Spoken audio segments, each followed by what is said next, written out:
Esta es la historia del Sagrado Corazón de Jesús, que fue fusilado en España. El 30 de junio de 2019 tuvo lugar la renovación de la consagración de España al Sagrado Corazón de Jesús en el Cerro de los Ángeles, en Madrid, España, en recuerdo de la que realizó el rey Alfonso XIII en 1919.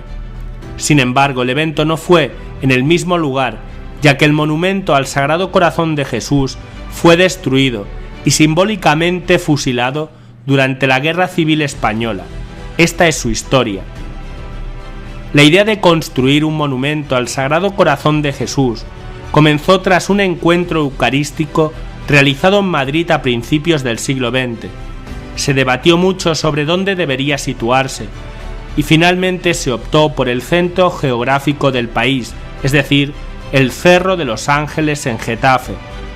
El padre Víctor Javier Castaño Moraga, comisario de la renovación de la consagración de España al Sagrado Corazón de Jesús, relató a Ciprensa que San José María Rubio y el padre Mateo Craule, misionero de los Sagrados Corazones, recorrieron España hablando del proyecto y recaudando fondos para ello. Finalmente, en 1917, se puso la primera piedra.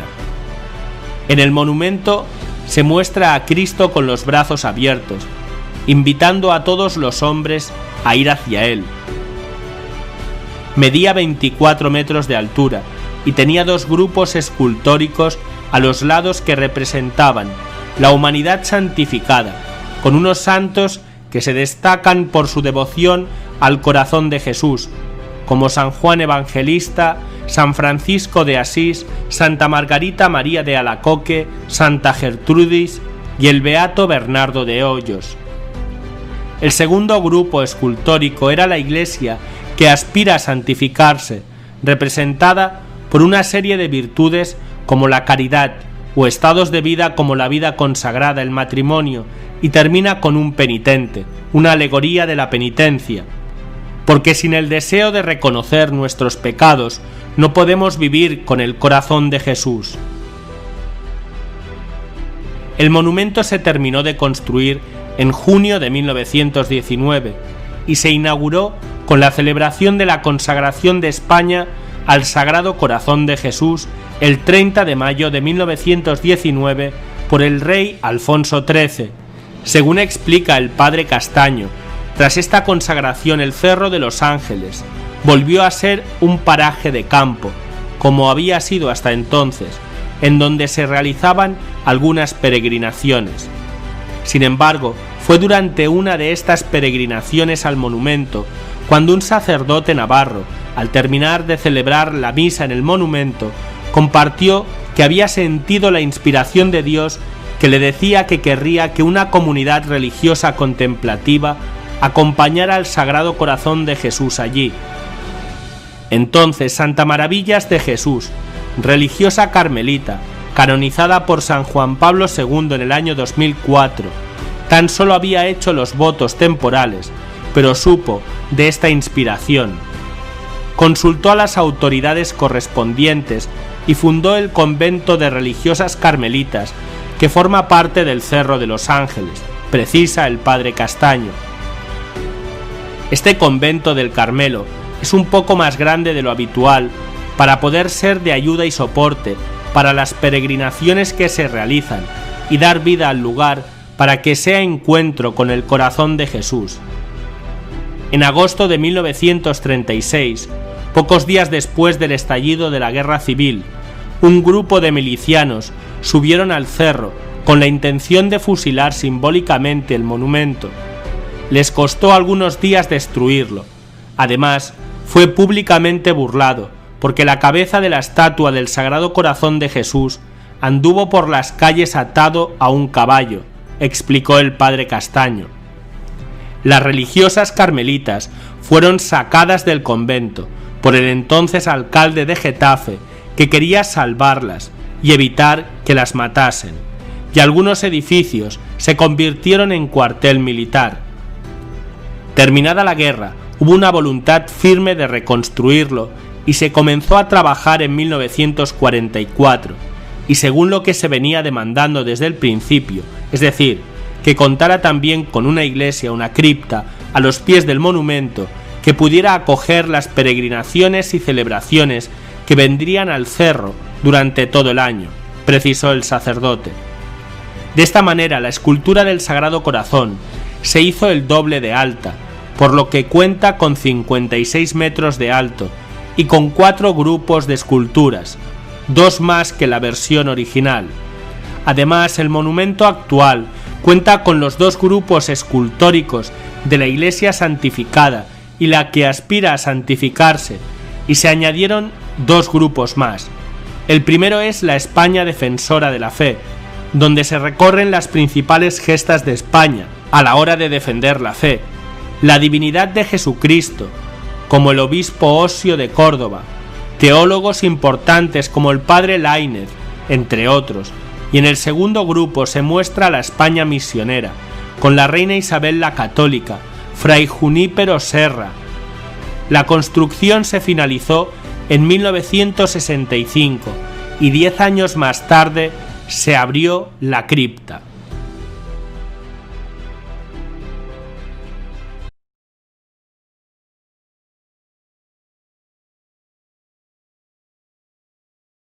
Duc in altum, mis queridos hermanos, ¿qué tal están? ¡Viva Cristo Rey! Les habla Vicente Montesinos desde Adoración y Liberación y les traemos el titular de hoy, 8 de julio de 2020. Hoy mismo, el presidente del Gobierno de España, Pedro Sánchez, ha dado una entrevista a Il Corriere della Sera.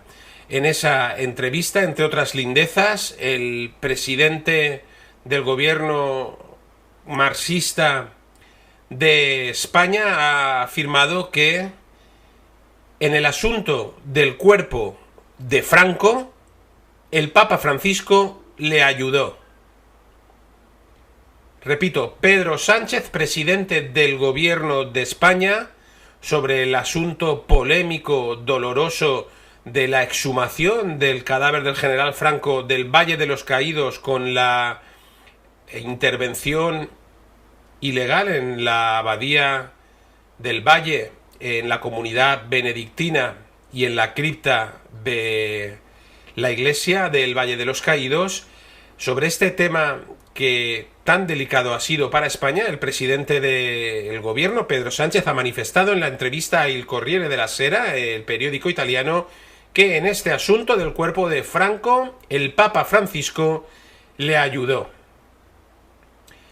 En esta misma entrevista hay muchas lindezas, evidentemente conociendo el cariz de ambos personajes, el entrevistado y sobre el que él ha hablado, pues se pueden imaginar.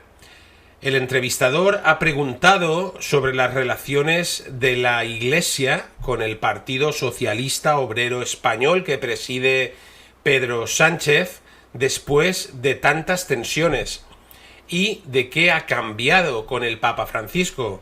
Bien, el presidente español ha dicho que hoy por hoy las relaciones son pacíficas, ha alabado a Francisco, ha alabado a Jorge Mario Bergoglio, un presidente ateo, marxista, enemigo de la fe católica, alabando a Bergoglio, ha dicho que es un papa carismático que espera poder conocerlo siempre y ha confesado que en el asunto de la exhumación de Francisco Franco el pontífice le ayudó. De esa manera que habla él, tan como intentando ganarse la confianza del entrevistador o del interlocutor, el nefasto presidente de España ha dicho al entrevistador en el Corriere della Sera: te diré una cosa. Les leo textualmente, directamente la traducción al español de la entrevista en el Corriere della Sera, repito, te diré una cosa, en el asunto del cuerpo de Franco me ayudó. En el Valle de los Caídos había una comunidad de benedictinos que estaba muy en contra de la exhumación. Pedí la intervención del Vaticano y todo salió bien. Bien, mis hermanos, pues ya saben, ayer les hablábamos de cómo el régimen comunista chino paga altas cantidades de dólares al Vaticano para que esté callado ante la persecución de los verdaderos católicos chinos, y hoy les decimos cómo otro comunista recibe la ayuda de Bergoglio para la exhumación de un católico enterrado en un templo católico realizada de manera ilegal y sobre todo inmoral. Este es Bergoglio, este es Pedro Sánchez, este es el gobierno marxista del nuevo orden mundial que hay en España, y este es el pontífice ocupa de la religión mundial única que hay en el Vaticano. Dios los cría y ellos se juntan. Mis queridos hermanos, no obstante, santos o nada, hasta el cielo no paramos.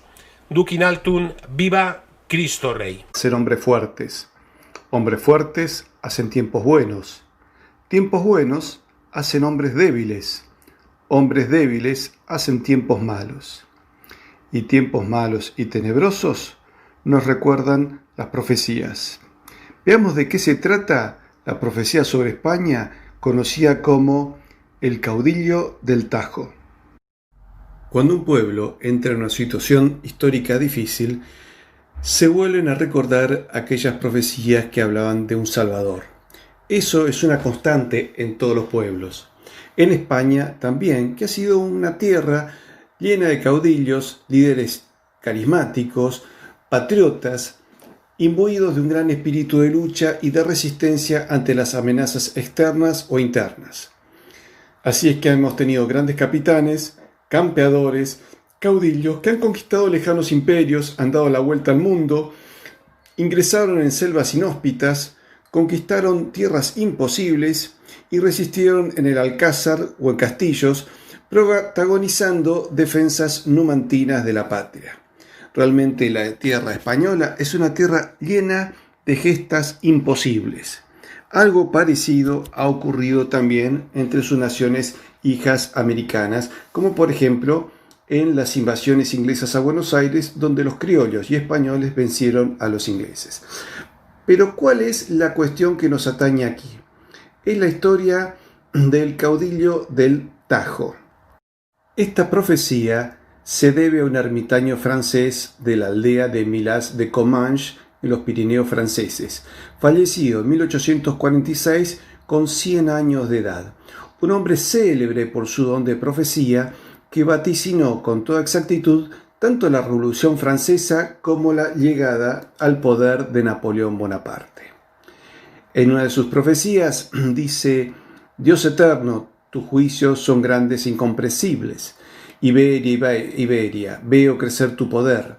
Nada podrá detener la elevación de tu destino. 700 años de guerra formaron de ti el imperio más grande que se ha conocido.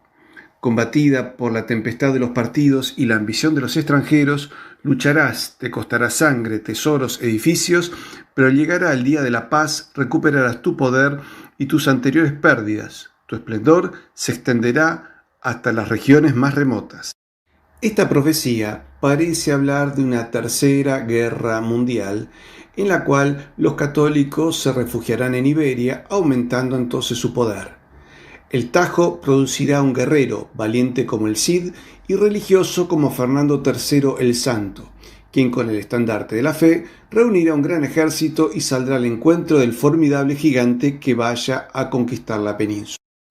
Buc de Milhaz habla de una batalla en los Pirineos que durará 3 días y que, si bien va a ser muy indecisa, finalmente los defensores de la verdad van a poder conquistar a sus enemigos.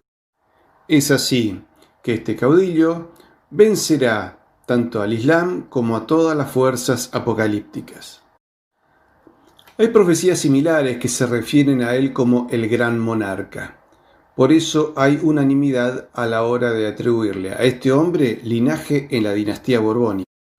Y dentro de esa dinastía muchos suponen que será español.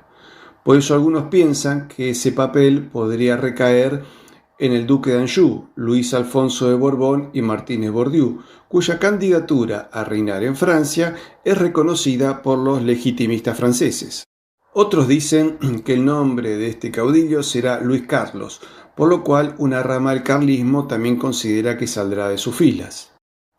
También hay quienes dicen que este caudillo entroncará directamente con los reyes católicos, pero que sería imposible adjudicarle ese lugar a Felipe VI, entre otras cosas por su lejanía con la religión católica, el cual, según muchas profecías, perdería su trono en aras de una república de muy corta y violenta duración. También hay quienes dicen que a las fuerzas españolas se unirán las huestes de todos los cristianos de Europa y también de Hispanoamérica. España viene sufriendo ataques desde hace 200 años. Los ingleses trabajaron para destruirle su imperio en América y en el siglo XX fuerzas sanguinarias la llevaron a una guerra civil y siguen tratando de segregar su territorio, tanto en la región vasca como en Cataluña. Por eso también se piensa que Cataluña, que ha recibido una gran inmigración islámica, serviría de quinta columna para atacar a toda España.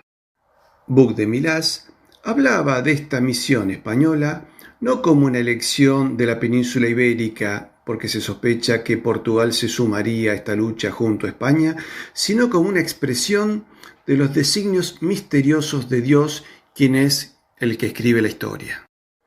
Por eso se supone que España volvería a sus orígenes, a sus tradiciones, recuperaría la paz y recuperaría vastos territorios cristianos, incluyendo Jerusalén, y resucitando también al Sacro Imperio Romano Germánico.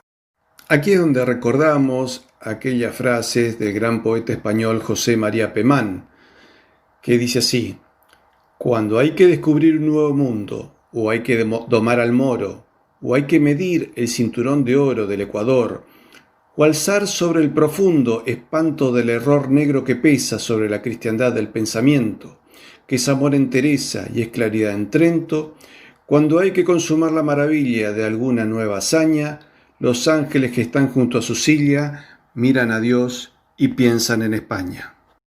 ¿Y cómo podría España, y también sus hijas de América, recuperar la grandeza? Me viene a la memoria la frase de Marcelino Menéndez Pelayo, que decía así: España, evangelizadora de la mitad del orbe, España, martillo de herejes, luz de Trento, espada de Roma, cuna de San Ignacio. Esa es nuestra grandeza y nuestra unidad. No tenemos otra. El día en que acabe de perderse, España volverá al cantonalismo de los arévacos y los betones o de los reyes de taifas. El doctor Gobelas, en su obra Garabandal, Hora X, se refiere a este rey y dice: sí que vendrá un nuevo rey a gobernar, es príncipe de estirpe lejana y ya olvidada. Sí que vendrá, cerca está ya, será gran guerrero, el defensor verdadero de España con su tradición.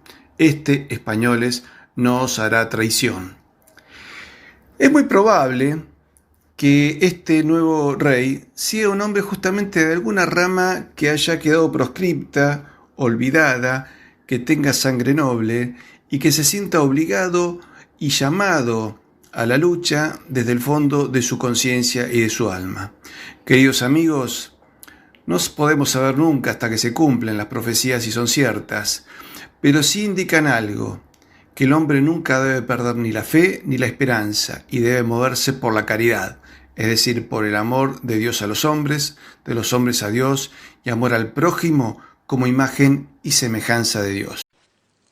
Una de las devociones más importantes a la sangre del Señor es el rosario a la preciosa sangre de Jesús, que surgió en Nigeria por mensajes dados a Bernabé Nuwoye, pero en algunos lados ha tenido resistencias porque además de la devoción, Bernabé ha publicado mensajes que ha recibido que tienen un tono apocalíptico y cuestionador de la interna eclesial. Y esto ha llevado a que en algunas diócesis de México se haya cuestionado esta devoción poniéndola en la misma bolsa que los mensajes. Y ambas cosas deben separarse, como muy bien lo dice el padre Teo en un video donde llama a rezar el rosario de la preciosa sangre de Jesús. En este video te quiero hablar del rosario de la preciosa sangre de Jesús, las promesas que tiene para quien lo rece y las instrucciones de cómo rezarlo.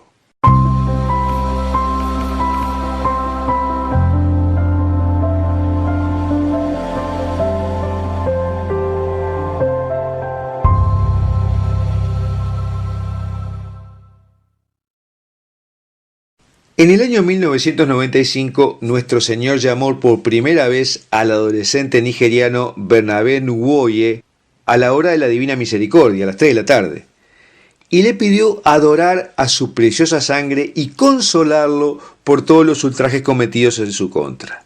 Y a partir de ahí comienzan una serie de mensajes sobre la situación del mundo, la situación de la iglesia y lo que vendrá.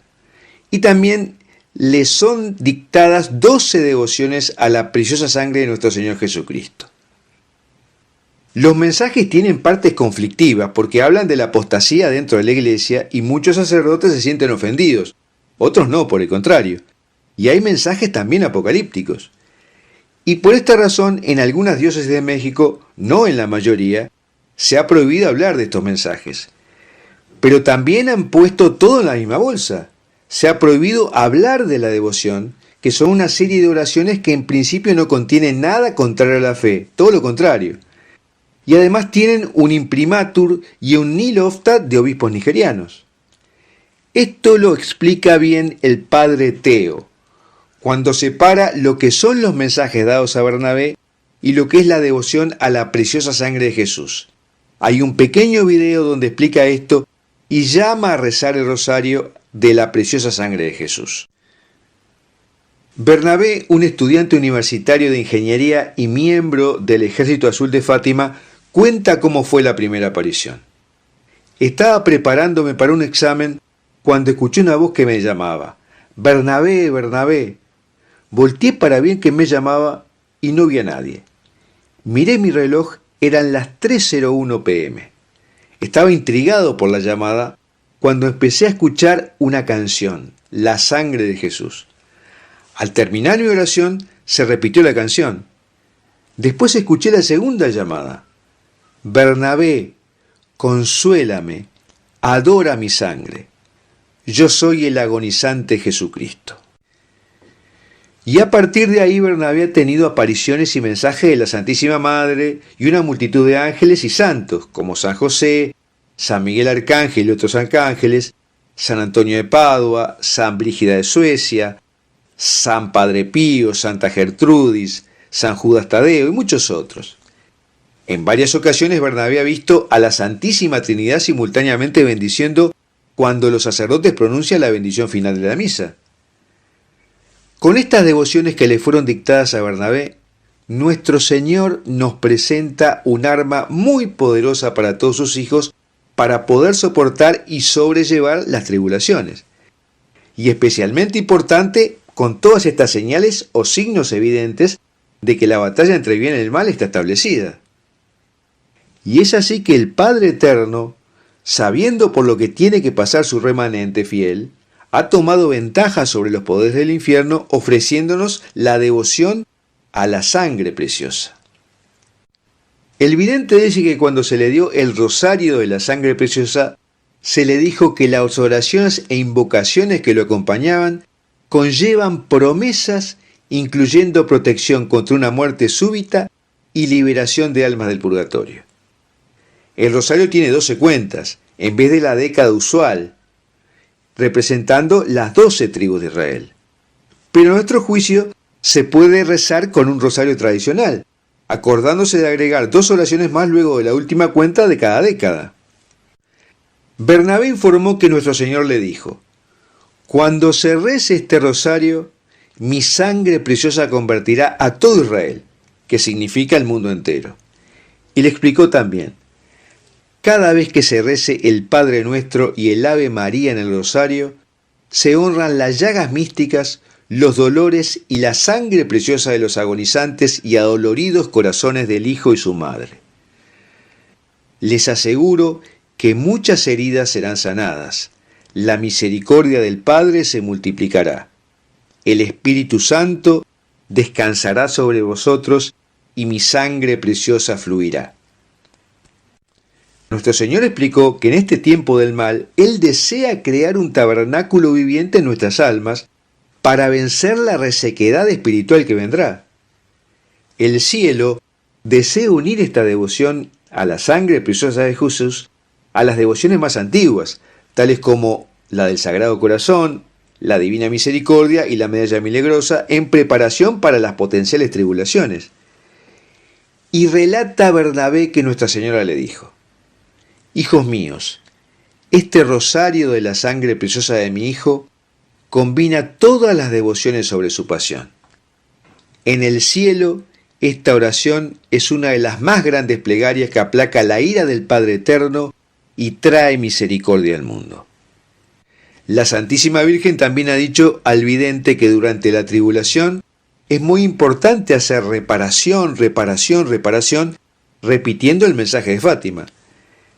Y además agregó: mi sufrimiento es grande. Únanse a mí en la batalla contra el dragón infernal, todos aquellos que están sellados con la sangre del Cordero. Luchen conmigo contra las herejías que destruyen la Iglesia. No teman si ellos son muchos. A través de la sangre del Cordero sin mancha, la fe de la verdadera Iglesia, su verdadera doctrina y su santidad serán pronto restauradas. A través de esta devoción, Dios ha dado a su remanente un arma para vencer los poderes del infierno. Y todos los dones celestiales tales como la Santa Misa, la confesión, el rosario a la Virgen María y a la preciosa sangre son para ser utilizados en estos turbulentos tiempos. Con esta devoción se hace un fuerte llamado a la adoración a la sangre de Jesús. Nuestro Señor le dijo a Bernabé: hijos, muchos están invocando mi sangre, pero no la están adorando. Todos los que adoran mi sangre preciosa consuelan a mi Padre que tanto ama a su Hijo. Cuando ustedes adoran mi sangre, atenúan los dolores de mi sagrado corazón. Y el corazón adolorido de mi madre también será consolado. Y en el año 2000 nuestro Señor nos hace una reprimenda a nosotros. Mi madre ha venido a ustedes muchas veces para advertirles acerca de la hora que se aproxima. Ella ha visto los desastres que vendrán sobre ustedes. Ha llorado sobre ustedes. Ha llorado lágrimas de sangre por ustedes. Y todavía no entienden lo que se aproxima. Yo he sudado sangre en gran agonía por ustedes. También he vertido lágrimas de sangre por amor a ustedes. Y todavía no entienden el tiempo que viven. Y además le expresó su sentimiento de abandono en el tabernáculo. Nuestro Señor le dijo: hijo mío, yo permanezco por ti en el sacramento del amor, prisionero por ti, esperando pacientemente. Tú raramente te acercas a mí porque no recuerdas que estoy prisionero por ti. Hijo mío, mi agonía aumenta enormemente cuando veo la frialdad, la negligencia y el descuido con que te acercas a la Santísima Trinidad, cuya presencia llena el santuario. Y Jesucristo también le dijo a Bernabé: yo prometo salvar a cualquier pecador que invoque mi sangre preciosa. Yo dejaré caer una gota de mi sangre preciosa en sus corazones a fin de que se conviertan antes del día del desamparo. Y estas son las 12 promesas de nuestro Señor Jesucristo a quien rece devotamente el rosario de la preciosa sangre. 1. Yo prometo proteger de todos los ataques del maligno a quien devotamente rece este rosario. 2. Yo preservaré sus 5 sentidos. 3. Yo lo protegeré de una muerte súbita. 4. 12 horas antes de su muerte, beberá mi sangre preciosa y comerá mi cuerpo. 5. 24 horas antes de su muerte, le mostraré mis 5 llagas, para que sienta un profundo arrepentimiento de todos sus pecados y tenga perfecto conocimiento de ellos. 6. Quien rece este rosario como novena, conseguirá lo que pide. Su oración será contestada. 7. Yo realizaré muchos milagros maravillosos a través del rezo de este rosario. 8. A través de esta oración, destruiré muchas sociedades secretas y liberaré muchas almas atadas por medio de mi misericordia. 9. A través de este rosario, salvaré muchas almas del purgatorio. 10. Yo le mostraré mi camino a quien honre mi preciosa sangre con este rosario. 11. Yo tendré misericordia de aquellos que tengan misericordia de mis preciosas llagas y sangre. 12. Quien quiera que enseñe esta oración a otra persona, ganará una indulgencia de 4 años. En este link que aparece en pantalla, y que también está en la descripción de este video en YouTube, te damos las oraciones que componen el rosario a la preciosa sangre de Jesús